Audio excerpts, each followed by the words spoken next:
Depuis que les dinosaures se sont inscrits dans la culture populaire, ceux qui font le plus rêver, ou qui sont toujours les plus attendus si vous préférez, sont sans conteste les bouffeurs de salade. Non, je déconne, c'est bien entendu les dinosaures prédateurs, allosaures, vélociraptors, spinosaures et bien sûr le T-Rex. Ces quatre-là se sont taillés la part du lion depuis bien trop longtemps, alors qu'il y a tellement de viandards mystérieux ou terrifiants qui attendent d'être mis en valeur. Et je souhaite rendre hommage à l'un d'entre eux dans ce tout premier focus. Je vous emmène donc sur les traces du véritable roi de la période jurassique, le Torvosaure.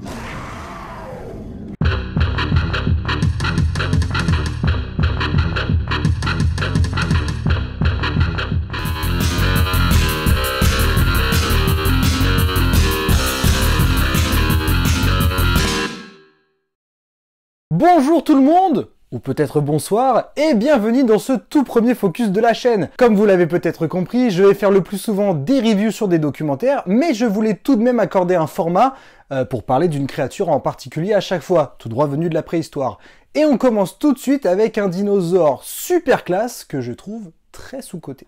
Pour retrouver les restes de ce fils de boucher, il faut fouiller dans les roches de la période jurassique, il y a environ 150 millions d'années. À cette époque, la géographie de la Terre est très différente d'aujourd'hui. La planète est globalement divisée en deux blocs continentaux, le Gondwana au sud et la Laurasie au nord. Et vous pouvez voir que l'Europe et l'Amérique du Nord étaient très proches à ce moment-là. Alors retenez bien ça ceux du fond de la classe, ce sera important dans 30 secondes. À la fin du Jurassique, le climat est globalement chaud et humide, et on y trouve souvent de grandes plaines ouvertes, et les dinosaures sont plus que jamais les maîtres du monde. Les ossements de notre Torvosaurus de la famille des Mégalosauridés datent justement de cette période, et ces premiers fossiles ont été retrouvés dans les années 1970 au sein de la formation Morrison au Colorado, un site très connu des chercheurs et très largement exploité à la télévision, mais sans lui. Cependant, depuis le début des années 2000, on sait dorénavant que ce fils de reptile vivait aussi au Portugal, puisqu'on a retrouvé quelques fossiles lui appartenant dans la formation de l'Aurinia. Et ce n'est pas anodin, puisque juste avant, je t'ai dit que l'Europe et l'Amérique du Nord étaient très proches,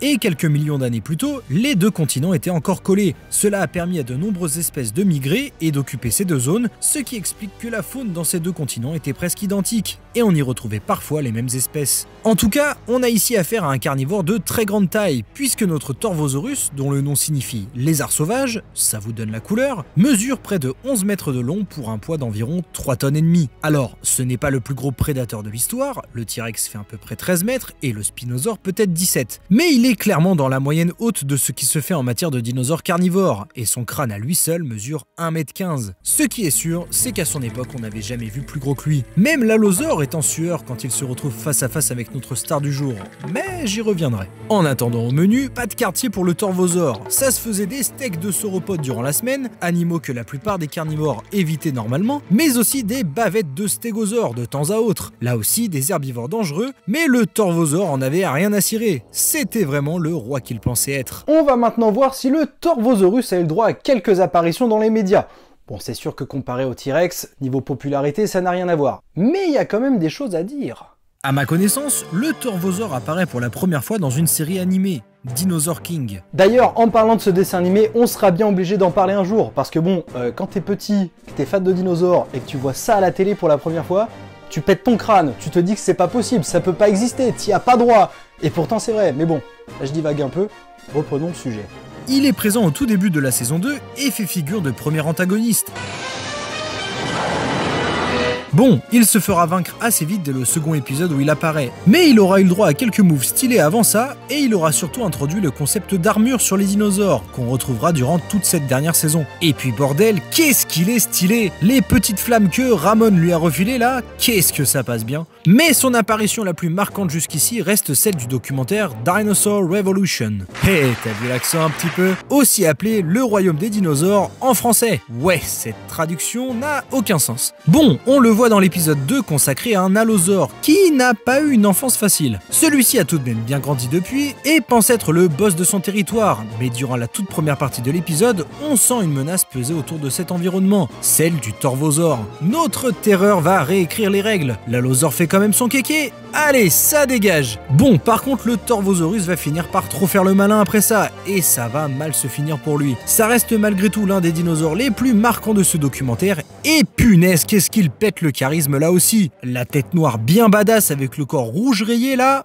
magnifique. D'ailleurs, j'en profite pour dire que j'espère vraiment voir ce dinosaure dans la nouvelle version de Sur la Terre des dinosaures, qui a justement un épisode dédié au Portugal a priori. Ah alors je croise les doigts, parce que ce serait vraiment bête de le louper. Et je dis ça parce qu'entre-temps, bah c'est tout. On n'a plus revu de Torvosaur sur nos écrans. Alors, il apparaît quand même dans des jeux vidéo célèbres, comme Ark, mais on le retrouve aussi dans Jurassic World Evolution justement, mais également Prehistoric Kingdom.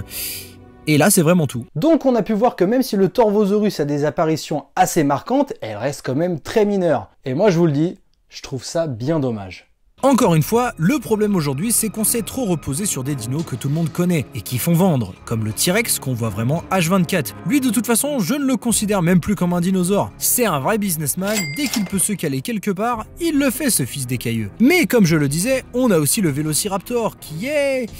un peu une fraude en fait. Alors bien sûr, certains documentaires s'efforcent de présenter autre chose, et c'est vraiment très cool, mais dans la globalité, c'est pas assez. Alors, la raison principale de l'absence du Torvosaure en général, c'est aussi le manque d'informations à son sujet, puisque contrairement au T-Rex, on n'a pas de squelette complet, voire quasi complet de cet animal par exemple. Mais quand on sait qu'un petit dinosaure comme le Troodon a eu le droit à je ne sais combien d'apparitions alors qu'il n'est connu que par une seule dent, là ça fait réfléchir. Vous l'aurez compris, le Torvosaurus mérite qu'on s'attarde beaucoup plus à son sujet. Pendant longtemps, on a cru que l'Allosaure et le Ceratosaure étaient les boss de la fin du Jurassique, l'un plus que l'autre d'ailleurs. Mais c'est aujourd'hui révolu. On sait dorénavant qu'il existait un carnivore plus massif et terrifiant qu'eux, probablement le prédateur au sommet de la chaîne alimentaire de son temps. Alors l'Allosaure qu'on qualifiait de pseudo-lion du Jurassique, t'avais un grizzly enragé derrière tes fesses tous les jours de ta vie mon gars. Bon allez, j'abuse un peu puisque les grands prédateurs préfèrent s'éviter en général, mais dans tous les cas, le Torvosaurus mérite amplement son titre de roi du Jurassique. Et ce que je vais vous dire est purement subjectif, mais que ce soit par son nom, son look ou l'aura qu'il semblait dégager, le Torvosaure est mon dinosaure le plus badass recensé à ce jour. Voilà,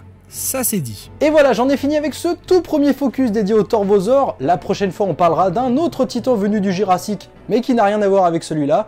Voilà, en attendant, on se retrouve la semaine prochaine pour la deuxième review consacrée à la série Sur la Terre D.